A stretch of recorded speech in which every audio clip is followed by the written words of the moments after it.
দুৰ্গোৎসৱলৈ মাজত মাত্ৰ ৩টা দিন বাকী দিন চমু চাপি অহাৰ লগে লগে দেখা গৈছে যিসকল মিন্ময় শিল্পী আছে সেই মিন্ময় শিল্পীসকলৰ ব্যস্ততা বাঢ়ি গৈছে আৰু মই বৰ্তমান উপস্থিত আছোঁ ধুবুৰীস্থিত যি ঢাকেশ্বৰী শিল্পালয় সেই শিল্পালয় আৰু ইয়াৰ মই সামগ্ৰিক দৃশ্য দেখুৱাবলৈ মোৰ সতীৰ্থ ভিডিঅ' জাৰ্নেলিষ্ট ৰাম পুকাৰক অনুৰোধ জনাইছোঁ যিহেতু মাজত আৰু ৩টা দিন বাকী ইতিমধ্যে দেখা গৈছে যিসকল মিন্ময় শিল্পী আছে সেই মিন্ময় শিল্পীসকলৰ ব্যস্ততা বাঢ়ি গৈছে তেওঁলোকে দিনে নিশাই কাম কৰিবলগীয়া হৈছে যেহেতু এইবাৰ কোভিডৰ কাৰণে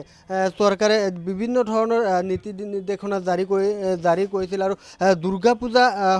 হ'বনে নাই তাক লৈ এক দোধৰ মোধৰ পৰিছিল যিসকল মিন্ময় শিল্পী লগতে পূজা কমিটিসমূহ যাৰ কাৰণে তেওঁলোকে এইবাৰ পলমকৈ যেহেতু দেৱী প্ৰতিমা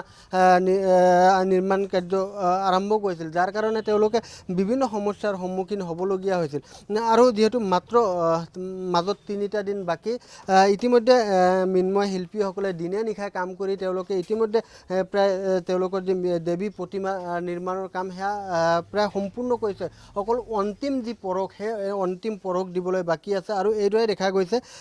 দিনে নিশাই এইসকল মিন্ময় শিল্পীয়ে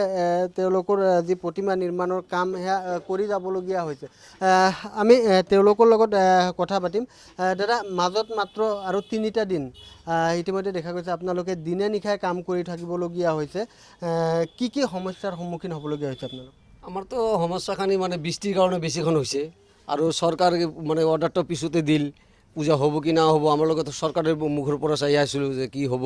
আমাৰ লগত লকডাউন এনেকৈ বহা আমাৰ শিল্পীসকলৰ লগত মানে মৰি গৈছোঁ আৰু কি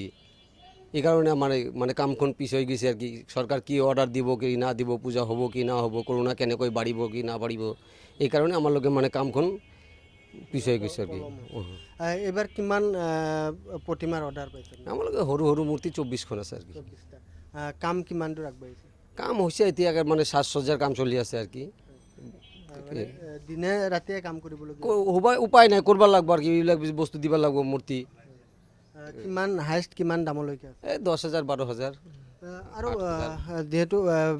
দাম বহুত বৃদ্ধি পাইছে প্ৰতিটো বস্তুৰ দাম বৃদ্ধি হৈছে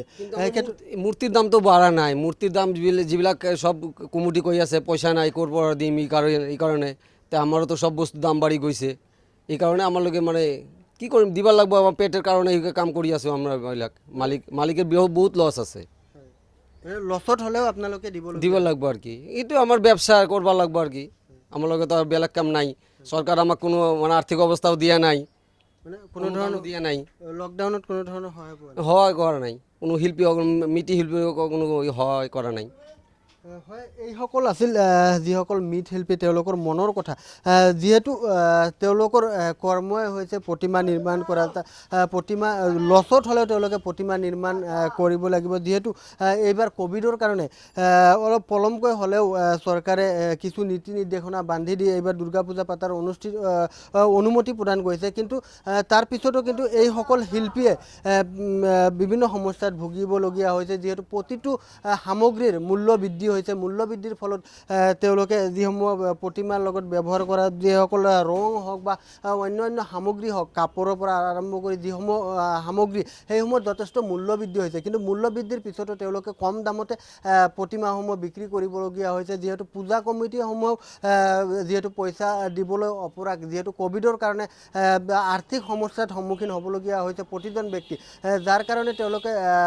প্ৰতিমা কিনি লওঁতে তেওঁলোকে কম পইচাৰ প্ৰতিমাৰ প্ৰতিহে গুৰুত্ব দিছে আৰু এইসকল মৃৎশিল্পীয়েও মিন্ময় শিল্পীয়েও দেখা গৈছে যে তেওঁলোকৰ লছত হ'লেও প্ৰতিমা বিক্ৰী কৰিব লাগে বুলি ইতিমধ্যে উল্লেখ কৰিছে আৰু যিহেতু চৰকাৰৰ ফালৰ পৰা তেওঁলোকে কোনো ধৰণৰ সহযোগিতা পোৱা নাই যাৰ কাৰণে কম মূল্যতে তেওঁলোকে প্ৰতিমা বিক্ৰী এইটো কৰিবলগীয়া হৈছে আৰু মোৰ সতীৰ্থ ভিডিঅ' ৰাম পুকাৰে দেখুৱাইছে এইদৰে তেওঁলোকে প্ৰতিমাসমূহ সাজি উলিয়াইছে প্ৰায় 24টাকৈ প্ৰতিমা তেওঁলোকে এইবাৰ সাজি উলিয়াইছে আৰু অকল অন্তিম পৰশ দিবলৈ বাকী আছে যিহেতু